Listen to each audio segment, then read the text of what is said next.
കൂട്ടിട്ടിരിക്കേ. ചേട്ടാ, ഇവിടെ ആരുമില്ലേ? അവരിവിടെ ഇല്ലല്ലോ. എവിടെ പോയത്? 1 മാസമായി താമസം മാറി പോയിട്ട്. അയ്യോ,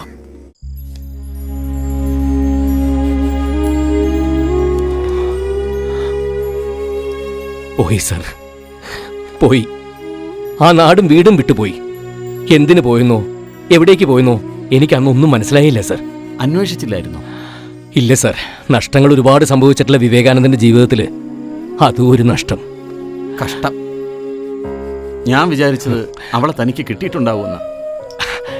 കിട്ടുമ്പോഴല്ല, നഷ്ടപ്പെടുമ്പോഴാ സർ പ്രേമം അനശ്വരമാകുന്നത്. നജീബ് കേച്ചേരി എന്നെ ആശ്വസിപ്പിച്ചത് അങ്ങനെയായിരുന്നു. പറഞ്ഞ പോലെ അവൻ സൈക്കിളിൽ വന്നോണ്ടിരിക്കുകയല്ലേ. എന്തായി അവൻ പറഞ്ഞ മറ്റേ ഈ എന്തോ പുതിയ ഐഡിയ പരീക്ഷ? വിവേകാനന്ദ, നിന്റെ സമയം തെളിഞ്ഞു. വിവേകാനന്ദ, 5 ലക്ഷം കൊടുക്കാത്തതിന്റെ പേരിൽ നീയുമായിട്ട് വഴക്കിട്ട് പോയി നിന്റെ അളിയനില്ലേ സേതുവളിയൻ, ആ അളിയന് നിന്നെ ഒന്ന് കാണണമെന്ന്. എന്തിന്? എനിക്കാരും കാണണ്ട. കാശ് ചോദിക്കാനല്ല, നിന്നെ സഹായിക്കാനാ. സഹായിക്കണോ? അതെ, നിന്റെ സ്ഥിതി ഇപ്പൊ മോശമാണെന്ന് അളിയൻ എങ്ങനെ അറിഞ്ഞു? എങ്ങനെ? അത് എന്തൊക്കെയായാലും നിന്റെ സ്വന്തം ചേച്ചിയുടെ സ്വന്തം കെട്ടിയോനല്ലേ, വിഷമം തോന്നാതിരിക്കോ? അത് ശരിയാ. മാത്രമല്ല, അളിയന്റെ സാമ്പത്തിക നില ഗംഭീരമാണെന്നാ കേട്ടത്. ബിസിനസ് ഒക്കെ നല്ല നിലയിൽ ഇങ്ങനെ പോവാണെന്ന്. ഈശ്വര, അളിയൻ എങ്ങനെയെങ്കിലും ഒന്ന് നന്നായാ മതിയായിരുന്നു. വിവേകാനന്ദ, നീ പോണം. ഇങ്ങോട്ട് കയറി വരുന്ന ഭാഗ്യത്തെ സൈലന്റ് മോഡിലിട്ട് അറ്റൻഡ് ചെയ്യാതിരിക്കല്ലേ വിവേകാനന്ദ. ഒന്നും പറയണ്ട, നീ ആ വലത് വെച്ചിട്ട് അങ്ങോട്ട് കയറി.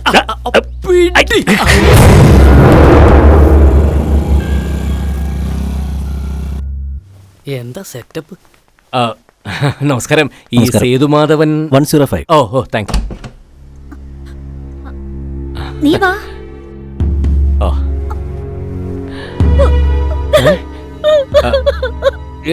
എന്താ?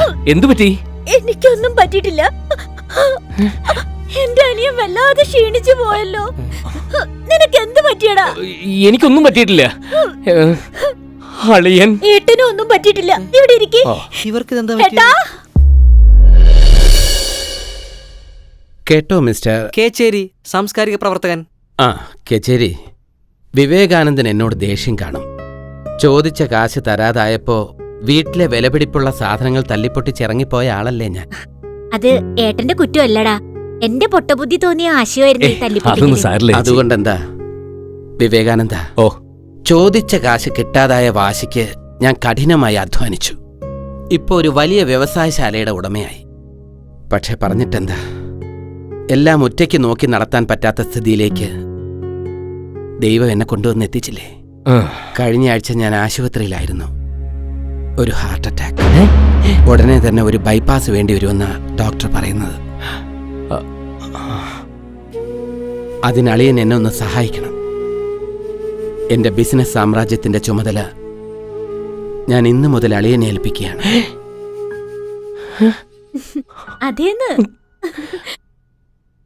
കുട്ടികളില്ലാത്ത എനിക്ക് വേണ്ടി അളിയനെല്ലാം സ്വന്തം പോലെ നോക്കി നടത്തണം. നാളെ ക്ലയൻസിന്റെ ഒരു മീറ്റിംഗ് വിളിച്ചു കൂട്ടിയിട്ടുണ്ട് ഏട്ടൻ. അവിടെ വെച്ച് അളിയന്റെ നിയമനം ഞാൻ ഔദ്യോഗികമായി പ്രഖ്യാപിക്കും.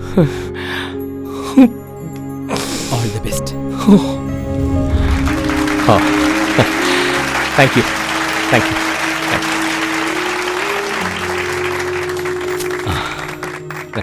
ഹലോ.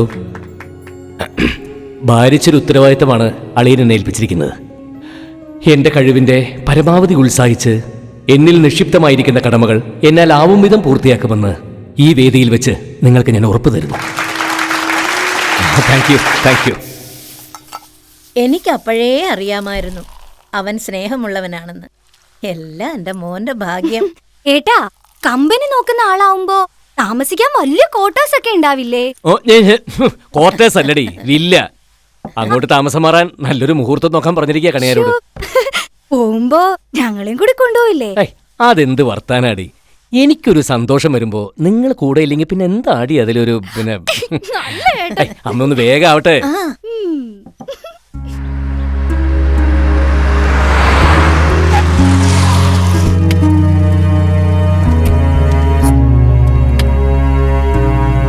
ഡ്രൈവർ, ഇവിടെ ആരെയും കാണുന്നില്ലല്ലോ. പൂട്ടിപ്പോയ കമ്പനിയിൽ എന്തിനാ സാറേ ആള് വരുന്നത്? പൂട്ടിപ്പോയ കമ്പനിയോ? അതെ, ഈ കമ്പനി ലോക്കൗട്ട് ചെയ്തിട്ട് 3 മാസമായി.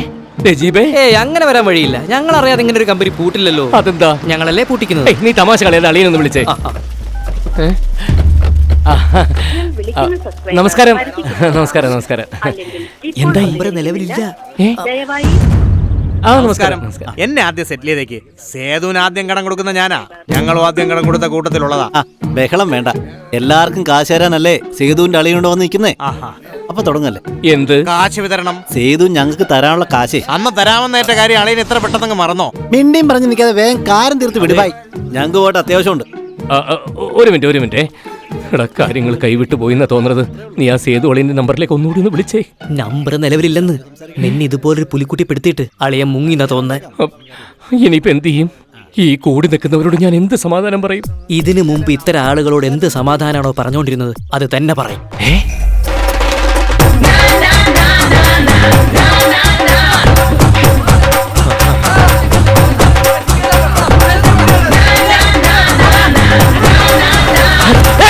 ഇനി എന്നെ ഓടിക്കരുത്. ഞാൻ ചാടും.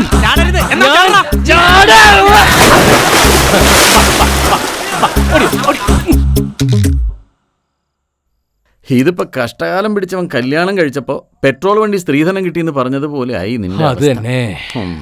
അല്ല, ആരായിരുന്നു ആ വണ്ടിയിൽ നിന്നെ നോക്കിക്കൊണ്ടിരുന്നത്? ഏത് വണ്ടിയില്? ഹൈ, ഈ വണ്ടിയില്. അവരുടെ കയ്യിൽ നിന്റെ ഫോട്ടോ ഉണ്ടല്ലോ. അതെ, ഞാൻ അതിലേക്കല്ലേ വരാൻ പോണത്. സാറിന് ക്ഷമിക്കേ. ആ, 2 ഓട്ടങ്ങൾക്കിടയിലുള്ള വിശ്രമവേളയിലാണ് അവർ വന്നത്. വിവേകാനന്ദനല്ലേ? ആണെങ്കിൽ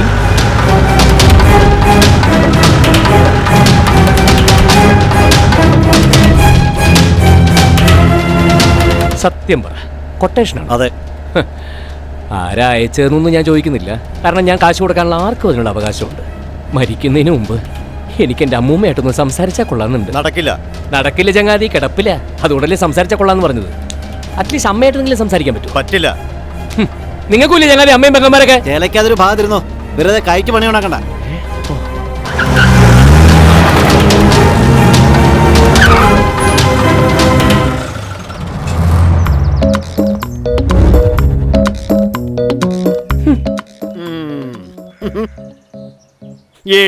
ചെക്ക് കേസ്, പക്ഷേ ഒന്നിപ്പോലും പിടികൊടുത്തിട്ടില്ല.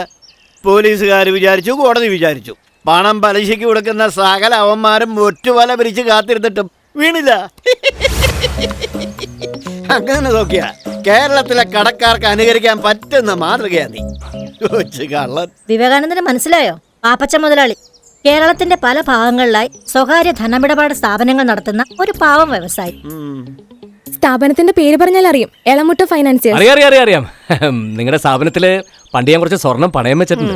എന്നിട്ട് അത് എടുത്തില്ല, ലേലത്തിൽ പോയി. അയ്യോ, അന്നെന്റെ സാഹചര്യം അങ്ങനെയായിരുന്നേ. ഈ സാഹചര്യങ്ങൾ തന്നെ കുഴപ്പം. സാഹചര്യങ്ങളാണല്ലോ മനുഷ്യനെ കൊലപാതകയും സന്യാസിയും ഒക്കെ ആക്കുന്നത്. ഇപ്പൊ വിവേകാനന്ദൻ തന്നെ ഞങ്ങളുടെ മുമ്പിൽ എത്താനും കാരണം സാഹചര്യങ്ങളാണ്. വിവേകാനന്ദന്റെ അല്ല, എന്റെ സ്ഥാപനത്തിന്റെ ലവന്മാരെത്തി. മുതലാളി പോയോ? അതെന്നാ അനിയ, എന്നാ തന്തയില്ലായ്മയെ കാണിച്ച്? ഞാൻ അറിഞ്ഞുകൊണ്ട് ചെയ്തതല്ല സാർ.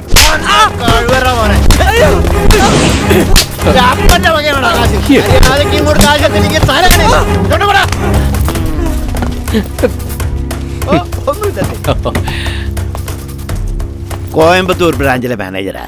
ഒരു ചെറിയ തരികട കാണിച്ചു, കാശിന്റെ ഒരു തിരിമറി. അതിനുള്ള വിശദീകരണം ചോദിച്ചതാ. അതിന്റെ എക്സ്പ്ലനേഷൻ കിട്ടിയിട്ട് വേണം ബാക്കി ഡിസിപ്ലിനറി ആക്ഷൻ എടുക്കാൻ. മുതലാളി എന്നെ വിളിപ്പിച്ചത് എന്തിനാന്ന് പറഞ്ഞില്ല. ഇവിടെ നിന്ന് കുറച്ച് അകലെയുള്ള കടപ്പുറ സൈഡിൽ ഞങ്ങൾക്കൊരു മാനേജറെ വേണം. വിവേകാനന്ദൻ റെഡിയാണെങ്കിൽ വളരെ സന്തോഷം. ഇപ്പൊ ചോദിക്കും എന്ത് യോഗ്യത കണ്ടിട്ടാണ് ഈ ഓഫർ വെക്കുന്നതെന്ന്. 70 ചെക്ക് കേസ് പിടികിട്ടാ പുള്ളി. തന്റെ ആ സാമർഥ്യം, ആ യോഗ്യത. നല്ല തന്തയ്ക്ക് പിറന്ന കള്ളന് കഞ്ഞി വെച്ച ഒരുത്തനെ അന്വേഷിച്ച് നടക്കുകയായിരുന്നു ഇത്രയും കാലം ഞങ്ങൾ.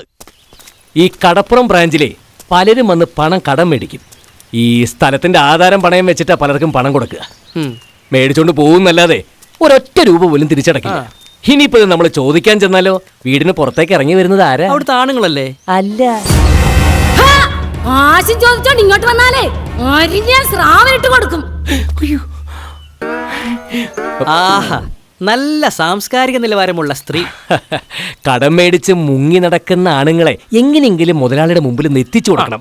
എത്തിച്ചാൽ എന്റെ കടക്കാരെ മുഴുവൻ ഡീൽ ചെയ്തോളാന്ന് മുതലാളി ഏറ്റിരിക്കുക. അതൊരു നല്ല കാര്യം. പക്ഷെ അവന്മാര് എങ്ങനെ മുതലാളിയുടെ മുമ്പിൽ എത്തിക്കും? എങ്ങനെയെങ്കിലും ഒന്ന് എത്തിക്കണം. അല്ല ആധാരം കയ്യിലിരിക്കില്ലേ? സ്ഥാവര ജംഗമ വസ്തുക്കൾ ജപ്തി ചെയ്താലോ? കടം മേടിച്ച കാശും ചോദിച്ചോണ്ട് കടപ്പുറത്തേക്ക് എങ്ങാനും ജപ്തി ചെയ്യാൻ വന്നാലുണ്ടല്ലോ, വന്നവരാരും ജീവനോടെ തിരിച്ചു പോകുകയല്ല. ഇവിടെ ശക്തിയല്ല, ബുദ്ധിയാണ് പ്രയോഗിക്കേണ്ടത്. ഭാഗ്യം, എന്റെ കയ്യിൽ ആവശ്യത്തിൽ കുറച്ച് കൂടുതൽ ഉള്ളതുകൊണ്ട്. എന്ത് ബുദ്ധി? ഓ ഓ ഓ ഓ. ഒടുക്കം നിനക്കെങ്കിലും ഉപകരിച്ചല്ലോ. നീ എനിക്ക് വേണ്ടി അത്ര വലിയ സാഹസമൊന്നും കാണിക്കണ്ട. എന്താ ചെയ്യേണ്ടതെന്ന് എനിക്കറിയാം.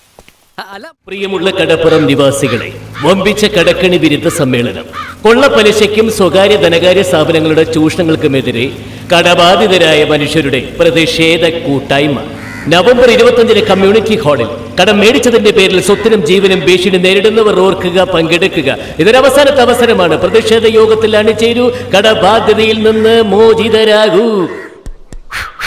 Hello, testing, my testing. Hello. പ്രിയമുള്ള കടപ്പുറം നിവാസികളെ, ഞങ്ങൾ ഇവിടെ ഒരു രഹസ്യ സർവേ നടത്തി. ശ്രീ ഇളമുട്ടം പാപ്പച്ചൻ, അദ്ദേഹവും അദ്ദേഹത്തിന്റെ ധനകാര്യ സ്ഥാപനങ്ങളുമാണ് ഇവിടെ പലർക്കും പണം പലിശയ്ക്ക് കടം കൊടുത്തിട്ടുള്ളത്. കൊടുത്ത പണം തിരിച്ചു പിടിക്കാൻ വേണ്ടി മനുഷ്യത്വരഹിതമായ പല പരിപാടികളും നിങ്ങൾക്കെതിരെ അദ്ദേഹം ചെയ്തു വരുന്നതായി ഞങ്ങൾക്ക് വിവരം ലഭിച്ചിട്ടുണ്ട്. പക്ഷെ നമുക്ക് അയാളെ പൂട്ടണം, അതാണ് നമ്മുടെ ലക്ഷ്യം. അതിനുവേണ്ടി കമ്മ്യൂണിറ്റി ഹാളിൽ ചേരുന്ന യോഗത്തിൽ നിങ്ങൾ ഓരോരുത്തരും പങ്കെടുത്തത് വിജയിപ്പിക്കണമെന്ന് നിങ്ങളോട് ഞാൻ താഴ്മയായിട്ട് അപേക്ഷിക്കുകയാണ്.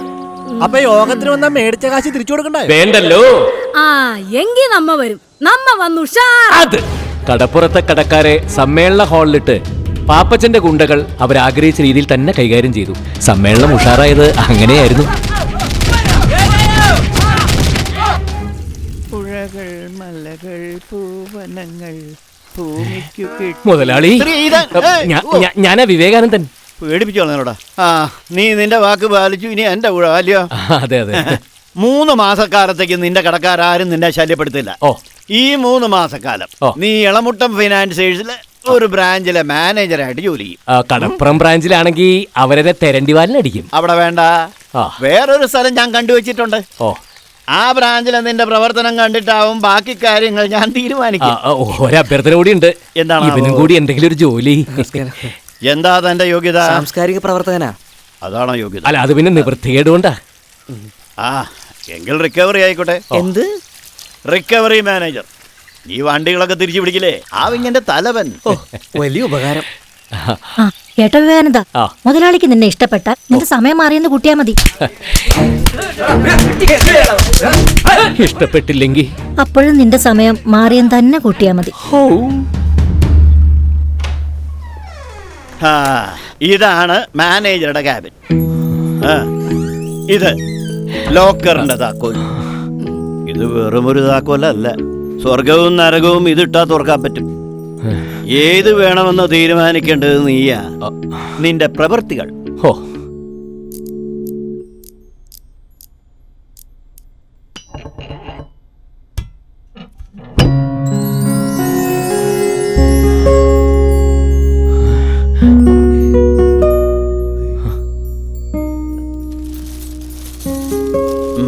കണ്ടല്ലോ, ജിഞ്ചർ. ജിഞ്ചറോ? അതെ, ജിഞ്ചർ, ഇഞ്ചി. സ്വർണത്തിന് ഞങ്ങൾ ഇട്ടിരിക്കുന്ന പേരാണ് ജിഞ്ചർ. ജിഞ്ചറിനെ ഇഞ്ചിന്ന് മാത്രമല്ല, വീര്യം, ശൗര്യം എന്നൊക്കെ വേറെ അർത്ഥമുണ്ട്. ശരിയാ, ഇവൻ കയ്യിലുണ്ടെങ്കിൽ ഉഷാറൊന്ന് വേറെ തന്നെയാ. പലരും പണയം വെക്കാൻ കൊണ്ടുവന്ന ഉരുപ്പടികള്. ഒരുപാട് പേരുടെ മോഹങ്ങളും മോഹഭംഗങ്ങളും ആയിരിക്കുന്നേ. വളരെ ഉത്തരവാദിത്വത്തോടു കൂടി വേണം നോക്കിക്കണ്ട് ചെയ്യാൻ. ഇവിടെ എന്തെങ്കിലും ഒരു മൈനസ് വന്നാ അത് വിവേകാനന്ദന്റെ മാത്രം കുഴപ്പം കൊണ്ട് വരുന്നതായിരിക്കും. എന്തെങ്കിലും പ്ലസ് വന്നാലോ അതിന്റെ ക്രെഡിറ്റ് ഇളമുട്ടത്തിന് അവകാശപ്പെട്ടതായിരിക്കും. ഓ, ഗുരുവായൂരപ്പാ, എല്ലാം ഭംഗിയാക്കണേ.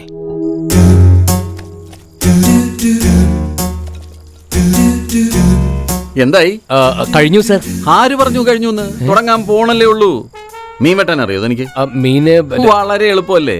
പിന്നെ എന്തെങ്കിലും സംശയം ഉണ്ടെങ്കിൽ എന്നോട് ചോദിച്ചാൽ മതി.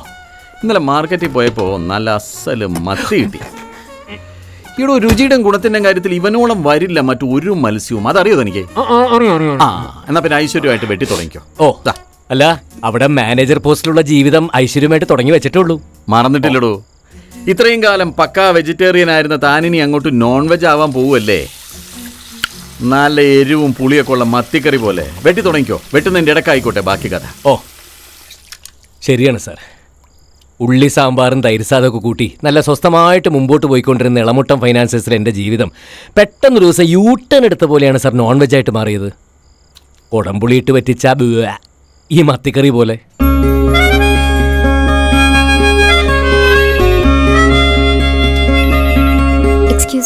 ഇരിക്കൂ. എന്റെ പേര് രൂപ. ഞാനിവിടെ ഒരു പണയം വെച്ചിട്ടുണ്ടായിരുന്നേ, അതെടുക്കാൻ വേണ്ടി വന്നതാ. ഓ ശരി. കാർഡ് എവിടെ? കാർഡ് കൊണ്ടുവന്നിട്ടുണ്ട്.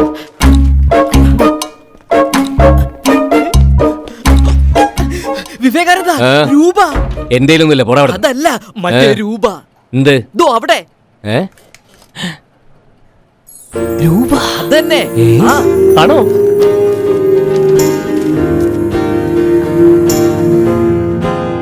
അത് തന്നെയാ. ആണോ?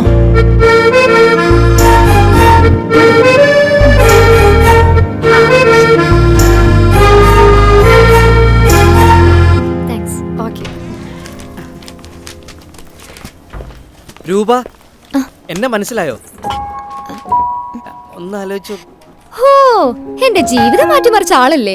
9847042634. അത് പിന്നെ അന്നൊരു ചെറിയ തെറ്റ് പറ്റി. കുട്ടിയുടെ ഏട്ടൻ പോലീസിനോടുള്ള പേടി കാരണം ലാസ്റ്റ് ഡിജിറ്റ് നമ്പറിൽ മനഃപൂർവ്വം ഒരു ചെറിയ ഭേദഗതി. 1 പകരം 4. അതൊരു ചെറിയ ഭേദഗതിയൊന്നും ആയിരുന്നില്ല. 1 4 ദൂരം അത് വളരെ വലുതാണെന്നുള്ള കാര്യം നിങ്ങൾ ഓർത്തില്ല. അല്ല, ആ ഒന്ന് അകത്തിരിപ്പുണ്ട്. വിരോധമില്ലെങ്കിൽ ഒന്ന് കാണാം. ഇതാണാ 1. വിവേകാനന്ദൻ, ഇരിക്കൂ. എന്തേ? എന്താ? ഹേയ്, ഞാൻ എന്റെ പൊട്ടത്തരത്തെ കുറിച്ച് ഓർത്തു പോയതാ. പെൺകുട്ടികൾക്ക് വേണ്ടത് ഭംഗിയല്ല, ബുദ്ധിയാണെന്ന് ഇനി എപ്പോഴും എന്നെ പോലുള്ളവര് മനസ്സിലാക്കാൻ പോണത്. പല രൂപയുടെ മൂല്യം അല്ല, ലൈഫ് മൂല്യം തന്നെയാ നല്ല പ്രയോഗം. അത് കുറഞ്ഞു. ഏട്ടൻ പോലീസ് ഒരു ആക്സിഡന്റ് പെട്ടായിരുന്നു. സന്തോഷായി. എന്നിട്ട് മരിച്ചുവോ? ഇല്ല, ഓ, പാരാലിസിസ് വന്ന് കിടപ്പിലായ വിവരം നിങ്ങൾ അറിഞ്ഞില്ലേ? ഇല്ല. അതപ്പോ? ഞങ്ങൾ അറിഞ്ഞില്ല. എപ്പോ? ഞങ്ങൾ അവിടുന്ന് മാറി കുറച്ചു കഴിഞ്ഞിട്ടായിരുന്നു അപകടം. ഓ, അതൊക്കെ പോട്ടെ. രൂപ എന്താ ഇവിടെ? ഞാൻ കുറച്ച് ഓർണമെന്റ്സ് പണയം വെച്ചിരുന്നു, അതൊന്നും എടുക്കാൻ വന്നതാ. Sorry, yes. നീ ഇതിനകത്തിരിക്കായിരുന്നോ? കഴിഞ്ഞില്ല നിന്റെ പ്രൊസീജിയർ? മോഹൻ, മീറ്റ് മിസ്റ്റർ വിവേകാനന്ദൻ. ആ, ഹായ്. ഞാൻ ഈ ബ്രാഞ്ചിലെ മാനേജരാ. മോഹനെ മനസ്സിലായില്ലേ? തെറ്റി പറഞ്ഞ ആ ഡിജിറ്റ് 4. മോഹൻ, ഇതാണ് ആ ഫോണിന്റെ യഥാർത്ഥ ഉടമ. അപ്പോ ഇയാൾക്ക് പകരമാണ് ഞാൻ രൂപയുടെ ജീവിതത്തിലേക്ക് കയറിയത് അല്ലേ?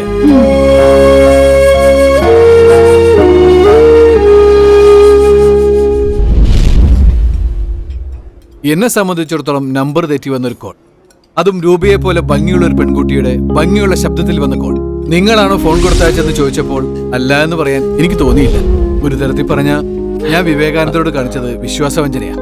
പക്ഷേ നമ്പർ തെറ്റിച്ചു കൊടുത്ത് വിവേകാനന്ദന്റെ ഫ്രണ്ട് എന്നോട് കാണിച്ചതും അത് തന്നെയായിരുന്നു.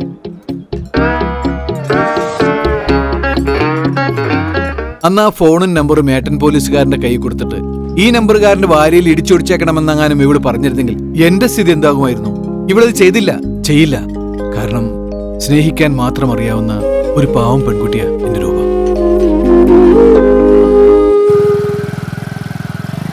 നിന്റെ വിവരക്കേട് ആ ഒറ്റ കാരണം കൊണ്ടാ എനിക്ക് അവളെ നഷ്ടപ്പെട്ടത്. അവസാന ഡിജിറ്റ് തെറ്റി പറഞ്ഞ് നീ എനിക്ക് വരുത്തിയ നഷ്ടം, അതിന്റെ വില എന്താ നിനക്കറിയാമോ? എന്റെ രൂപ എന്നവ പറഞ്ഞപ്പോ ഞാൻ അങ്ങനെ തകർന്നു പോയി, അറിയാമോ? ഓരോ പെണ്ണിനും ഓരോ യോഗമുണ്ട് വിവേകാനന്ദ. ഓരോ മണിയിൽ എഴുതി വെച്ചിരിക്കുന്നത് പോലെ, അല്ല, ധാന്യമണിയിൽ എഴുതി വെച്ചിരിക്കുന്നത് പോലെ പെണ്ണിന്റെ നെറ്റിയിൽ എഴുതി വെച്ചിട്ടുണ്ട് പടച്ചോൻ അവളുടെ ഉടയോന്റെ പേര്. രൂപ മോഹന്റെ പെണ്ണാവേണ്ടവള് തന്നെയായിരുന്നു. അതിന് ഞാനും നീയും പിന്നെ ആ മൊബൈലും ഒരു നിമിത്തമായെന്ന് മാത്രം. എന്തായാലും പെണ്ണ് രക്ഷപ്പെട്ടല്ലോ, അത് മതി. ഒന്നിങ്ങടെ ഇറങ്ങോ. അതെ, യഥാർത്ഥ സുഹൃത്താണെങ്കിൽ ഇങ്ങനെ തന്നെ വേണം. അതാണ് സന്തോഷായി. ഇവിടുന്ന് വീട്ടിലേക്ക് 7 കിലോമീറ്റർ അല്ലേ? അതെ, കാണും. നടന്നു വേണം പന്നി.